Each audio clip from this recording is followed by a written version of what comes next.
नमस्कार, मी वाल्मिक शिरसाट.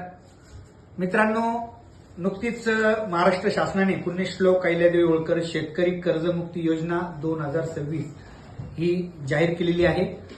ही योजना या राज्याचे दिवंगत नेते, आमचे नेते स्वर्गीय अजितदादा पवार यांच्या जयंतीच्या निमित्ताने शासनाने या ठिकाणी जनतेसाठी ही योजना दिली. त्याबद्दल सर्वप्रथम मी शासनाचे आभार मानतो. परंतु ही कर्जमुक्ती योजना देताना शासनाने ज्या पद्धतीने अपेक्षा ठेवल्या, या सर्व अपेक्षा भंग करण्याचं काम सध्या काही बँका करतायत. याबाबत कालपासून अनेक शेतकऱ्यांच्या तक्रारी येतात. मित्रांनो, सगळ्यात महत्वाचा मुद्दा म्हणजे की ही कर्जमाफी आपली 2 लाखापर्यंतची कर्जमाफी आहे आणि ही कर्जमाफी देताना थकबाकीदार ग्राहक असा जो निकष लावला गेलेला आहे. तर यामध्ये एनपीए खात्यासाठी हेअरकटचं जे प्रमाण लावलेलं आहे, हेअरकट म्हणजे जी रक्कम शासनाने द्यायची आहे आणि हेअरकट म्हणजे उर्वरित जी रक्कम आहे, मग त्याच्यामध्ये 30 सप्टेंबर 2021 आणि त्यापूर्वी जे लोन लोकांनी घेतलेले आहे त्यात 35% रक्कम ही बँकेने द्यायची आहे, म्हणजे बँकेने माफ करायची आहे. उर्वरित रक्कम ही शासन देणार आहे. त्या अशा पद्धतीचं 35, 45, 55, 70 आणि 85 अशा टक्केवारीमध्ये हे शेतकऱ्यांना कर्जमाफीमधून हेअरकटच्या माध्यमातून बँकेने देण्याचे ठरलेले आहे आणि उर्वरित रक्कम ही शासन देणार आहे. परंतु कालपासून असं होतंय की अनेक बँकांचे मॅनेजर हे शेतकऱ्यांची दिशाभूल करतायत की तुम्हाला शासनाने उदाहरणार्थ एखाद्या शेतकऱ्याचं त्याचं कर्ज 1,90,000 रुपये कर्ज आहे, तर नियमाप्रमाणे हेअरकट जर त्याला 55% दिलेलं असेल तर शासन याच्यामध्ये 1,04,500 हे शासन देईल आणि उर्वरित 84,500 रुपयाची जी रक्कम आहे ही बँकेने हेअरकटच्या माध्यमातून त्या शेतकऱ्याला माफ करायची. परंतु सध्या होतंय काय की हे शेतकऱ्यांना कर्ज मुक्ती करताना त्यांना सांगतात की एवढे तुमची शासनाने माफ केलेले आणि वरचे पैसे उदाहरणार्थ 84,500 तर हे तुम्ही भरल्याशिवाय तुम्हाला कर्जमाफी होणार नाही. अशा पद्धतीचा गैरसमज काही बँकेचे अधिकारी करतात.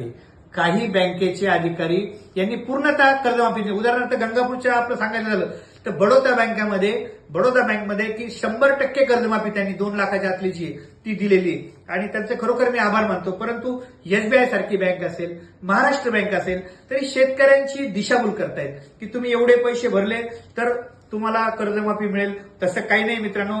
हेअरकटमध्ये क्लिअर कट जो शासनाचे जे मुख्य सचिवांनी जी त्या ठिकाणी मीटिंग घेतली होती कर्जमुक्तीच्या संदर्भाने, तर त्यामध्ये सविस्तर असा उल्लेख आहे. ज्यांना कुणाला आवश्यक असेल तर मी लिंकमध्ये ते तुम्हाला त्याची सविस्तर माहिती सुद्धा टाकतो. या संदर्भात माझा आज सकाळी महसूल विभागाचे अधिकारी असेल किंवा लीड बँकेचे मॅनेजर असेल यांच्याशी सविस्तर अशी चर्चा झालेली आणि आता सविस्तर असा अभ्यास मी केलेला आहे. म्हणून आता या ठिकाणी लाईव्ह येऊन आपल्याला हे सर्व सांगणं मला गरजेचं वाटलं.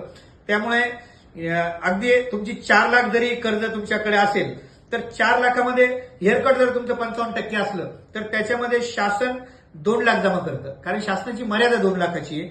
त्यापैकी शेतकऱ्यांनी 20,000 रुपये भरायचे आणि ह्या रकमेच्या 55% रक्कम म्हणजे 1,80,000 रुपये ही बँक माफ करेल. याबाबत ही गोष्ट सगळ्यांनी लक्षात घ्यायची. ही जी बँक गैरसमज जे करतात हे बँकेचे अधिकारी, कृपया सर्वांना विनंती आहे, याच्यामध्ये आपण केवायसी करणार आहे, केवायसी मध्ये त्यांच्या अटी आपल्याला मंजूर नाही असा तो एक कॉलम आहे आणि कृपया जर या अशा पद्धतीने जर ते करत असेल तर ते आपण केवायसी करण्या अगोदर या संदर्भात बँकेशी चर्चा करावी. संबंधित आपले जे सहाय्यक निबंधक असतील तालुक्याचे त्यांच्याशी चर्चा करावी, तालुक्यात तहसीलदारांशी चर्चा करावी आणि अजून काही अडचण असेल कृपया माझ्याशी आपण संपर्क करू शकता. याबाबत सविस्तर मी GR सर्व आणि शासनाची जी माहिती आहे ही सर्व मी एकत्रित केलेली आहे आणि या माध्यमातून आपल्याला कर्जमाफीसाठी, कर्जमुक्तीसाठी जी काय असेल मदत मित्रांनो, ती मदत निश्चित मला करायला आवडेल. या संदर्भात आपण जो शासनाचा मीटिंग झालेली त्या मीटिंगचे मिनिट्स सुद्धा किंवा मीटिंगची जे प्रोसिडिंग आहे ही प्रोसिडिंग सुद्धा आपल्याकडे आलेली आहे आणि या माध्यमातून कोणीही या बँकांच्या फसव्या या घोषणा किंवा असेल किंवा यांचे डिमांड्स असतील याला बळी पडू नका. 1 रुपया 2 लाखाच्या आत जर असेल कोणीही भरायचं नाही. जिथं कुठे अडचण असेल तुमच्यासाठी एक शेतकऱ्याचा मुलगा म्हणून नेहमी उभा राहण्यासाठी मी तत्पर राहील. धन्यवाद. जय हिंद, जय महाराष्ट्र.